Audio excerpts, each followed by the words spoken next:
Salut les amis, selon la vidéo d'introduction, je vous ai montré le rendu de notre code en langage C. À partir de maintenant, on va coder notre projet petit à petit à partir du zéro. Avant tout, je veux bien insister sur un point pour coder. C'est la manière en fait de coder qui est très importante.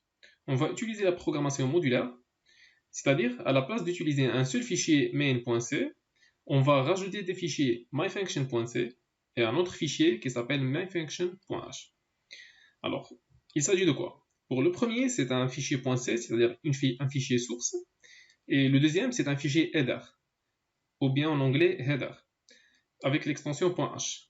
Là, ici, il va contenir en fait les prototypes, et là, il va contenir les fonctions elles-mêmes, c'est-à-dire qu'on va définir les fonctions elles-mêmes, la vraie définition. Pourquoi on fait ça? L'avantage, c'est d'avoir un code qui est facile à maintenir, sans faire du souci sur l'ordre des fonctions à définir. Jusqu'à maintenant, on ne va pas entrer dans les détails. À chaque fois, on fera des rappels en construisant notre projet ensemble. Pour commencer à programmer un jeu, la première question à poser est: on aura besoin de quelle variable et de quelle fonction? Alors, voici le plan de notre jeu et qui montre au fait les différents navires. Alors, on aura 5 navires, un porte-avions, un croiseur, 2 contre-torpilleurs et un torpilleur. Et chacun, au fait, ils ont un nom, ils ont un nombre de cases. Alors, la première chose à poser la question, alors on a un tableau à 2 dimensions. Alors, la question à poser, on aura besoin de quoi? Alors, on aura besoin d'un tableau à 2 dimensions. On aura besoin d'une variable qui va contenir le nom des différents navires. Une variable qui va contenir aussi le nombre de cases de chaque navire. Alors, on aura besoin aussi de quoi? On aura besoin aussi du nombre de fois, au fait, là où on rate notre cible. Si je clique ici, au fait, au début, c'est comme j'ai dit dans la première vidéo, on voit rien. Et on va essayer, au fait, de deviner la position des navires. Par exemple, si je tape ici, alors c'est une cible ratée. Alors, je dois avoir besoin d'une autre variable qui va incrémenter à chaque fois que je rate ma cible. Et une fois que je vais atteindre ma cible, alors je dois avoir besoin d'une autre variable qui va s'appeler par exemple victoire, qui va s'incrémenter. Et ces deux variables, ils peuvent en fait faire un contrôle ou bien commander la sortie du jeu, soit game over, si le nombre de fois que je rate le navire est supérieur par exemple à 10, ou bien vous avez réussi, congratulations, c'est-à-dire que que vous avez atteint toutes les navires. C'est-à-dire qu'on a 1, 2, 3, 4, 5, 6, 7, 8, 9, 10, 11, 12, 13, 14. C'est-à-dire que cette variable, lorsqu'elle va atteindre la valeur de 14, alors tu as gagné. Alors, d'après cette explication du jeu, on a besoin de plusieurs variables. Lorsque le code va grandir, alors le problème, c'est qu'il sera difficile de le développer par la suite. Alors la meilleure façon, c'est d'essayer de regrouper ces variables dans une autre variable qu'on va l'appeler structure. Alors c'est quoi une structure? Une structure, c'est un assemblage de variables de n'importe quel type. Il peut être un assemblage de variables de type entier, de type float, de type tableau, de type un tableau de pointeurs, tout ce que vous voulez.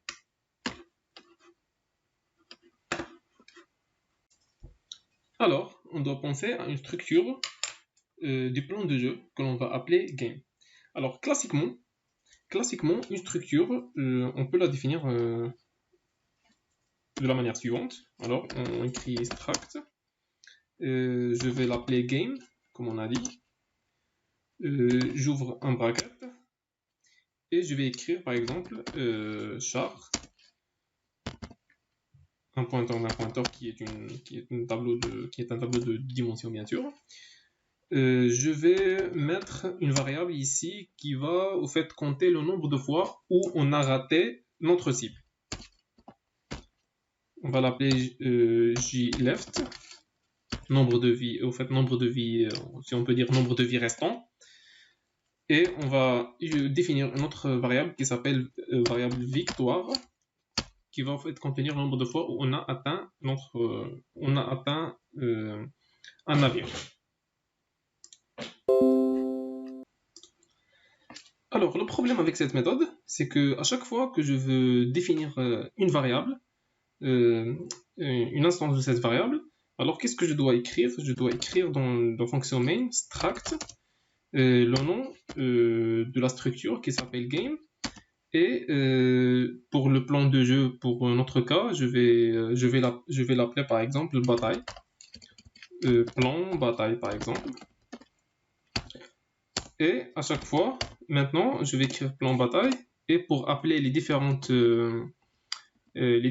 variables ou bien composantes ou bien les différents éléments de la structure, je vais l'appeler avec point victoire. Et je vais lui affecter par exemple 5, la valeur 5, puisque c'est un int. Alors, le problème, c'est que à chaque fois ici, je dois écrire struct. Alors, la solution, c'est que je vais revenir dans mon fichier header et je vais éliminer, en fait, je vais rajouter un mot-clé qui s'appelle type def.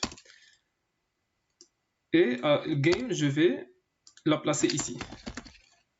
Et je finis avec un point virgule. Alors, dans ce cas, à la place d'écrire struct, non, je vais supprimer struct et je vais écrire seulement game.